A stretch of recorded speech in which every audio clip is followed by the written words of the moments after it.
Right everyone, Shay here, Uneven Bounce, hope you're well. Happy New Year to you all. It's January 2nd, 2020. Wishing you all a Happy New Year. Hope it's a good one.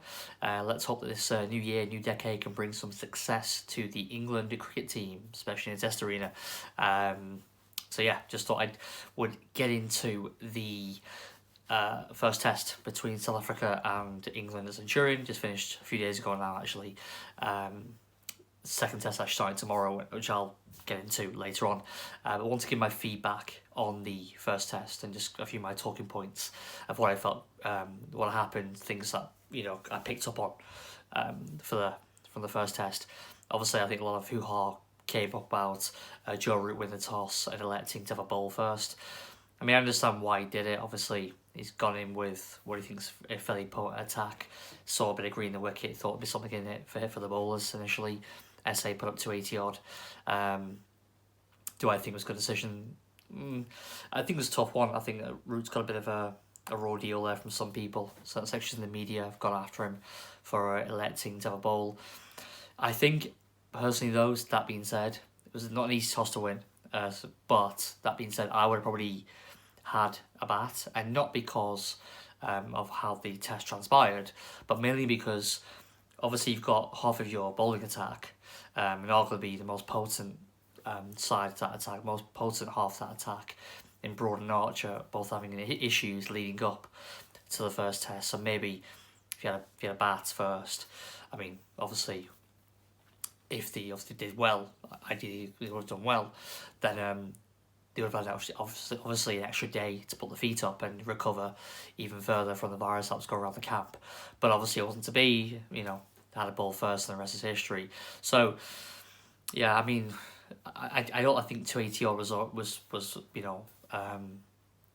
a ridiculous score to concede from England's perspective. I think it was actually quite good for England. I think they bowled pretty well in patches. The issues I mainly had was more in the second innings in terms of the strategy and the kind of plans they were planning, the plans they were trying to implement, especially the use of Archer. I thought it was a complete waste. Geoffrey Archer, I don't think they're utilising him right, to be honest. I think that they need to look at and think, you know what, for the first time in a while, they've got a real, genuine, tear away fast bowler. You can bowl 90 miles per hour, and they're using him as more of like someone who's going to kind of drive the runs.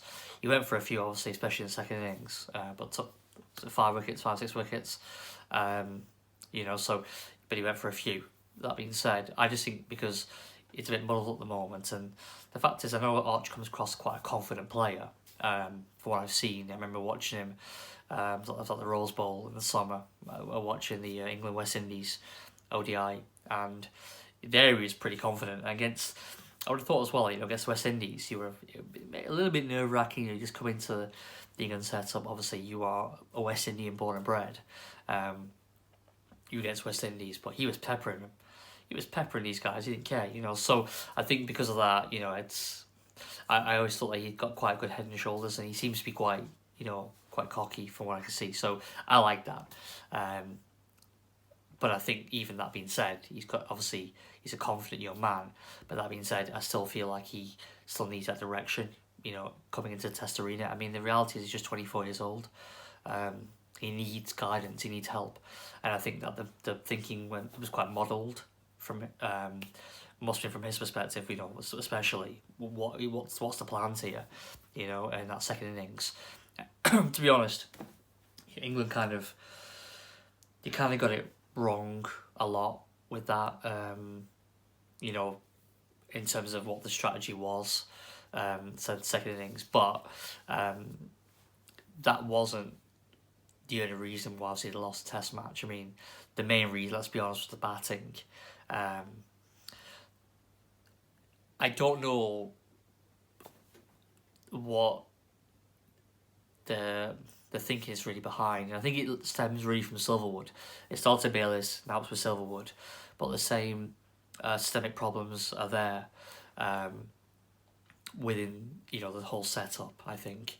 And you can go deeper into it and go into kind of cricket that's been taught to death again, over the last last 2 or 3 days, the fallout from the first test. But it's going for some time now. I mean, the reality is, England haven't been a good test team for, you could say, since sort of Bayliss' reign. And I know obviously they started with the Ashes win, but let's be honest, that was a close win. That I know that series, and I think even Australia did a lost series in England. They knew there that there was a lot of potential to go on to do very well. And the next time they met, and that's exactly what happened in Australia. But I just think they've just not performed as a cohesive unit with a kind of a built strategy of how to play the long format. And that's been the main problem and why they've suffered so long. And this year, 2019 now, they didn't win a test series. I mean, I think it's the first time actually in the last 10 years that's actually happened. I know it was tricky assignments, but West Indies, they should have really, they should have beat them. Australia home, it's a tough assignment, and obviously now New Zealand, they got beaten New Zealand, and obviously now they've gone 1-0 down in this series. And to be honest with you, I don't think they're gonna win at Newlands. I think they're going to lose at Newlands almost certainly, and obviously then they can't win this series either. So it's not great. But just as I said with the batting, the problem they've got, I think, really is the makeup of the team. They've got real middle order issues, and they had maybe last year of a middle order, let's say from 4 to 8 of I should say 5 to 8, should I say, of Stokes, Butler, Bairstow and Moeen Ali. Obviously Moeen Ali's been discarded for now, but those three, they're naturally attacking players, and I don't think you can stifle them for so long. I mean, we've seen Stokes and Butler batting down the hatchet and playing those kind of innings, but Johnny Bairstow, I mean, he's batting at 3 last year. I mean, what is the thinking behind that? I mean, to be honest with you, I'm still incredulous to the fact that he actually played in this first test. I know Pope went down injured, but why didn't Zach Crawley play the second test in New Zealand? Surely there's more than one chance. What has Bairstow done since the Ashes justify getting this place back in the team? I don't get it. He wasn't brought back as a keeper. He was brought in as a batsman to replace Ollie Pope. But the fact is he averaged less than 19 in 2019. His technique's just shot. I mean, I know he's improved his white ball game, as obviously, just like I think the whole England teams, the white ball and the red ball, they've improved their white ball game at the expense of their red ball game, and that's very much what's happened with Johnny Bairstow. I think he's a good player. I like his temperament. I think, again, an aggressive, kind of confident character, which is very important, I think, in cricket, to have those characters. And I think I'll get into that in another video about kind of masculine personalities in cricket and how that can actually help you to win games, as well as talent. I think that the personality and character is very important in cricket, especially in Test cricket because it's so long. But I think with Johnny with Bairstow, he has that, but it can only take you so far. You have got to couple that with the talent, and like I said, he's kicked on so well. I mean, the IPL this last year for Hyderabad was fantastic. He had a good World Cup. I mean, he's been a really solid white ball player. He's kept Alex Hales out of the team, but in Test cricket, it's just technique. It's just shot, and I mean, how many times has the guy been bowled? How many times do I turn on the TV and see Johnny Bairstow get bowled? I mean, at second innings, I was joking with a mate of mine. I texted him and said that, will Bairstow even last 20 balls? I think I said to him, or 25 balls. Sarcastic, because I knew he was going to get out.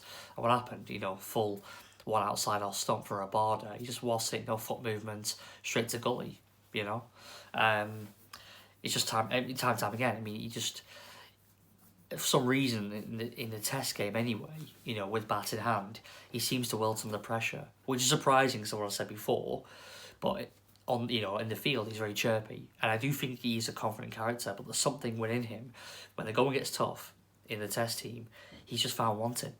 He's found wanting time and time again, yet he found himself in those 11 players in Centurion, and I don't understand why. I mean, someone please drop in the comment section below. Someone just give me a compelling reason, a strong argument to why Johnny Bairstow played over Zach Crawley in that first test. Please, I'm desperate to see a genuine argument from someone, some solid comments and people, just to tell me why. I'm all ears. And if you convince me, great, no problem. But you have a hard time doing that, because to me, he should be nowhere near the team. He shouldn't even be in the squad. Shouldn't even be in the squad. You know, he went to the training camp to Potter stream. Okay, great. So so what? How is that going to get you ready for the test arena? He needs to, not be in the test squad. He should really be back in Yorkshire. And if he really cares about his test place, he should give up his IPL contract next year. He should play. He should be trying to make early season runs with Yorkshire and force his way back into his test team. That's what he should be doing, because he has no business being that team. Right now, Butler's got the gloves. And to be honest with you, Butler doesn't have the gloves, so Folks should have the gloves. Ben Folks should have the gloves. So, yeah, that's at the core of the problem. Obviously, Joe Root is an issue. I know, granted, he made a daddy 100 in that second test New Zealand, but, he's averaged under 40 in 2019, and a player of his calibre should be averaging 45-50, across the course of a year. Captaincy's obviously a burden on him. It's affecting him. I'll get into that in another video. I don't want to talk about it now, but, I think it's just getting, he's been captaining now, I think, for close on 3 years. How many series he won? South Africa, Sri Lanka away, incredible win, but Sri Lanka were, on their knees pretty much at that point. If they play them now, I think it'll be a different story, and we'll see when they go to Sri Lanka soon. There's no way they're going to roll them again. There's no way. Not this time. But who else have they beat? Obviously got smashed in Australia, drew with West Indies, Pakistan, South Africa they won. Yeah, it's been a very kind of lean and average period, results under his tenure. So anyway, but we'll get to another time. The batting needs improvement. The top order of Burns, Denley and Sibley, well, you think about that. I just mentioned about the middle order having, technical deficiencies to perform consistently at the highest level, at test level. Ben Stokes is a wonderful player. I know he's averaging very high over the last 18 months or so, but I don't consider him a great batsman. I don't. And I think at number 5, you've got to be averaging 45-50, or 45 for sure, really, now. But then he's an all-rounder. He's a very good bowler. He's a very good batsman, and he's a great fielder, but he is that all-rounder. So you shouldn't place too much of burden on him. He's not Jack Callis. He's not. So I think they need to look at that as well. I like Stokes at 6 personally.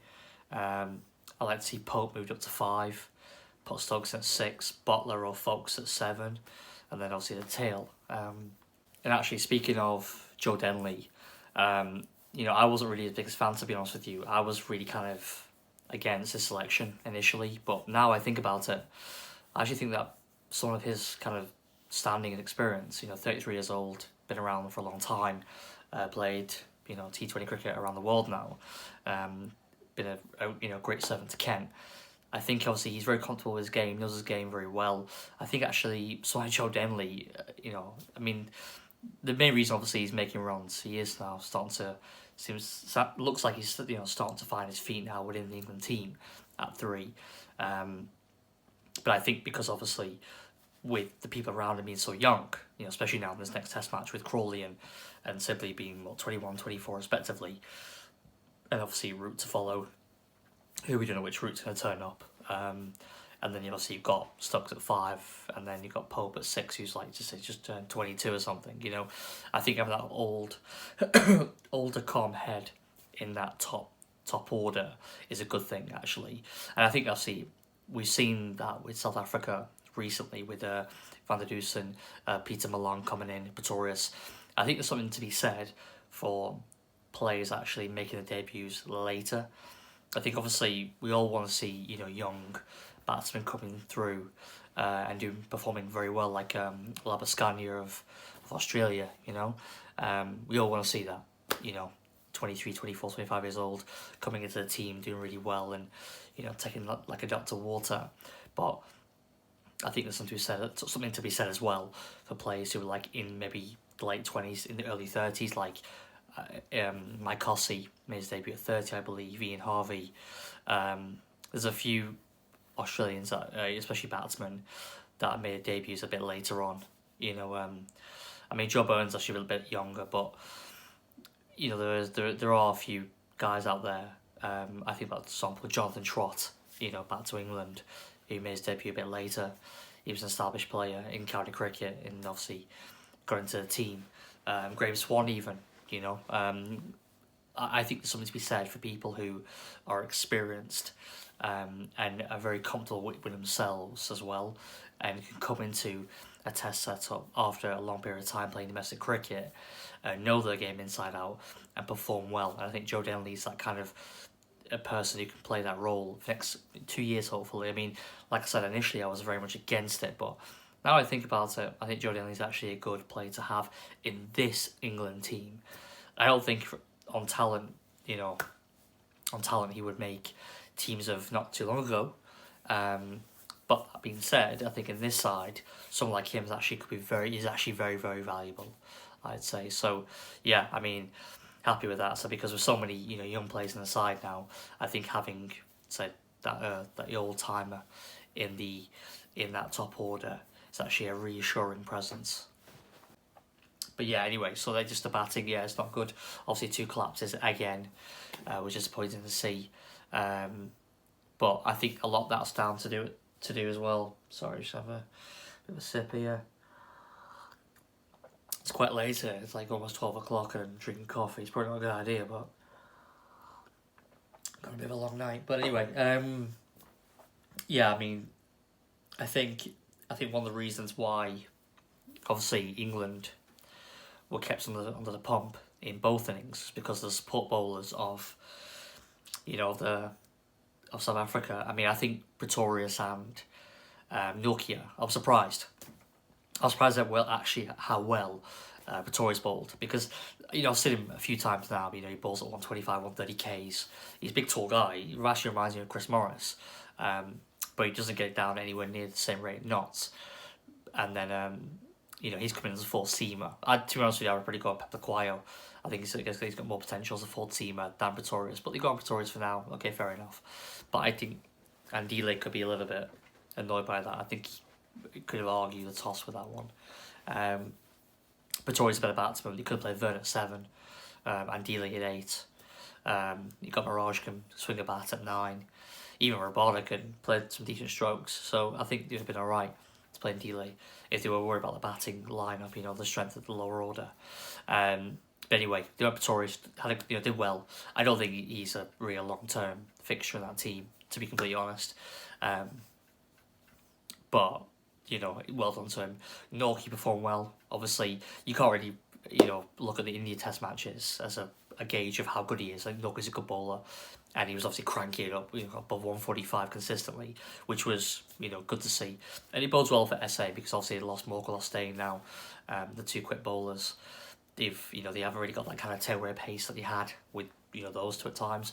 I mean, especially, you know, I think obviously Stain can still crank it up, so can Morkel, but they have skill bowls as well. I think Nokia relies more on pace. I do worry that if he loses that pace, what else is really having a locker? Doesn't seem to move the ball that much off the seam. So I do wonder about his long-term kind of prospects on the side and how successful he'll be over a period of time. But I do think he'll do quite well in South Africa. So yeah, I mean, see how it goes. It's a real shame about Dwan Olivia. You know, I think Olivia and Abbott, I think, you know, Olivia in particular, it's a bit sad he's gone, because I think he would have probably been ahead of Nokia, to be honest with you. But anyway, it is what it is, so that's it. But yeah, I think credit goes to SA. Playing, obviously, the spinner as well. And we saw Mirage in the second innings getting those 2 key wickets of Sibley and Stokes. I mean, they kind of gave away both, especially Sibley. I mean, it was really poor to see. But I think when you have a consistent diet of facing right arm bowlers, you know, Philander, Nokia, Pretorius, and Rabada, you just got left arm orthodox coming on, it just completely alters the game. And granted, it's not spinning that much. It's not, you know, kind of a Bunsen or anything like that, you know. But at the same time, then just a change in bowling that you're facing, it just makes it, you know, a lot more just trickier to kind of to deal with. It, you know, facing, you know, Mirage in those circumstances, you know, after you've had so much right on, you know, bowling at you, you know, I think just kind of mix it up a little bit, change the angle, and just kind of before you a little bit. I think just slows the game down a little bit and change it up. So I think playing the spinner was obviously paid off quite well, especially with wicket Stokes. You know, so did England make him miss a trick or two? I don't think so, because we don't have a Mirage, you know, in the dressing room. We've got Matt Parkinson, Dominic Bess, and Jack Leach. Obviously, Leach is not really fit for selection. My personal opinion on Leach is that he should be the one spinner still. I know Dominic Bess looks like he's going to be playing in Newlands. But I'll get to that in a bit anyway about the test teams. But, you know, with Mirage, I said back to Mirage, I think it was maybe worked out well for SA to play him in this test match. But yeah, so that was kind of the bowling front. Said, you know, just quickly back to the batting of England. Just disappointing, I guess, with Sibley, because I'd like to have seen him kick on. You know, Burns, Sibley, and Denley. It's just, it doesn't really scare. It's not going to scare many good bowling attacks, is it really? You know, and just with that, I think the whole just top seven is just fragile. It is, and I think they're gonna need one of Pope, Crawley, or Sibley to step up and make the grade. Now, because if they don't, they're in trouble. Because they don't have much in, you know, in the lock. I mean, I'm interested to see what happens in the Lions tour to Australia, and that's actually where Bairstow should go. Bairstow should go on that Lions tour, I think, to get some long format cricket under his belt again and trying to find some rhythm in what probably be a competitive series there, I imagine, in Australia. So I think he should probably go there. But anyway, as I was saying before, I think they need to look at those three, and they really need to invest in them, in Crawley, Sibley, and Pope. I think Pope looks like the one who's going to make it, you know, out the three at the moment. But we'll see with Zach Crawley tomorrow. Looks like he's going to get the nod, obviously, now with Burns and his freak accident. Looks like Crawley's going to get the nod and play tomorrow, which is good. So I'm interested to see that. But yeah, anyway, just I think that's pretty much it on the England batting. You know, we're not going too much into it because I could be here forever, to be honest with you, with that team. I think we look ahead to the second test. I think I can't touch upon it already, but looks like because of Burns is out now, and that's just been a tour play with some bad luck, isn't it? Really, I guess you could say. But now with Burns out, it's going to be Crawley and Sibley opening up. I mean, Crawley's what, 21, Sibley's 24. Got Pope, which is 22. You know, and that's in the top seven, and then you'll have and Delhi, Root, Butler, and Stokes make up the top seven. I don't think at Newland. I think at Newland's against Philander. I think it's going to be tough to kind of keep those guys off them, really. Over the course of 5 days, I think it's going to be some real hard going for England, and I don't see them coming out with a victory, to be honest with you. South Africa, that's actually more interesting, to be honest with you. Lots come out in the past few days. With Aidan Markham obviously getting injured his finger. I think he's having an operation, he's out for the series. I might mention already here, or maybe I didn't. I was thinking about it anyway. I think it's a blessing in disguise, Markham. I think Markham needs some time away and go back and play for the Titans. There's a new round of matches for Sunfoil starting on the 6th. On Monday, so all teams will be playing there. Bavuma, we're playing for the Lions. We now know he's been sent back to play franchise cricket due to his lack of runs this year, or the last 4 months. They're sticking with Van der Dusen, and they're going with Peter Milan. And I think that is very much the right thing to do, actually. And I'm glad to see the quotes that came out from Faf about it's not about politics, it's about the sport itself. Politics has been pushed to one side to a certain extent. The reality is, if you really put an objective hat on, why would Bavuma get back into the team ahead of Van der Dusen? When Van der Dusen may run to the second innings, to his test debut, he deserves a shot, right? Bavuma's done nothing. Obviously, he's been injured anyway. He was injured. But prior to that, for the last 12 months, he's done nothing really to warrant a place in that team. So I think it was actually really good to see what's happened with South Africa over the past few days. I mean, Peter Malan coming in, he was the spare batsman, and he's an opening batsman, and he's consistently done it in franchise cricket for a long time now for the Cobras. The test has been played at Newlands as his home ground. He knows it inside out. It only made sense for him to come in for Markram, and it made sense for Van der Dusen to keep his place. Why should they start chopping and changing to fit Bavuma into the team? It makes no sense. I heard talk of Van der Dusen to open, Milan to stay on the sidelines. Bavuma's coming to middle order. Even heard Bavuma maybe opening instead of Markram. It's square pegs round holes. It's simple. Markram's injured. Milan's an opening batsman. It's his home ground. He's performed consistently at franchise level. He should replace Markram. Bavuma is not this guy who's averaging 45 and has been scoring a ton of runs, and then obviously he's recovered from injury and gets back into the team ahead of Van der Dusen. A guy who's actually got made runs, I mean, even Van der Dusen made a pair in Centurion. Wouldn't he deserve another shot? Surely. But the thing is, it made it much easier for the selectors because he didn't. He made runs in the second innings. So he deserves another shot. I'm glad that what's happened here. Bavuma needs to go back. Bavuma needs to go back and make runs for Lions. So hopefully he will do. He's a very, very talented player. And by the sounds of it, they will be picking him for the T20 as well as the ODIs. And I think because of obviously transmission guidelines, I imagine what will happen is that you will see more players of a black African background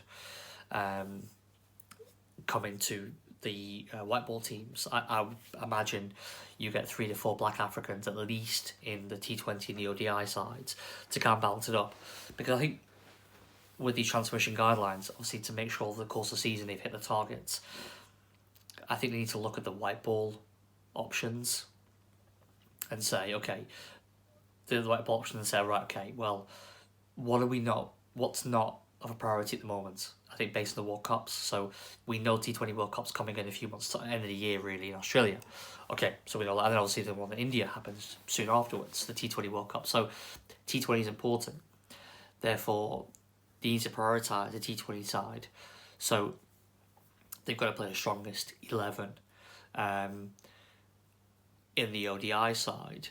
Is that where, if they're not hitting targets in the test team, they then go on and play more black African players in the ODI side for now to make sure they hit the targets. It's not great, it's not ideal, obviously, as a selection policy for a cricket team, and it's a national cricket team to be based like this. But this is the reality of the situation, that they have to adhere to these policies, and they can work. I mean, there's no reason why. I mean, look at the rugby team. The rugby team won the World Cup. They have the same transformation guidelines to adhere to. They won the World Cup. This is not a detriment to the country. This is, I mean, it's much deeper than this. And to be honest with you, I shouldn't be discussing it simply as part of a reaction video to a test match. It's a separate issue altogether. But I'm just saying, like, if they're gonna, I think what's happened with this test selection for the second test is the right thing to do. I think Milan should be playing. I think Van der Dusen should keep his place. I think Bavuma shouldn't be in the team for now. I think he should go back and make runs and justify his place through making runs in franchise cricket.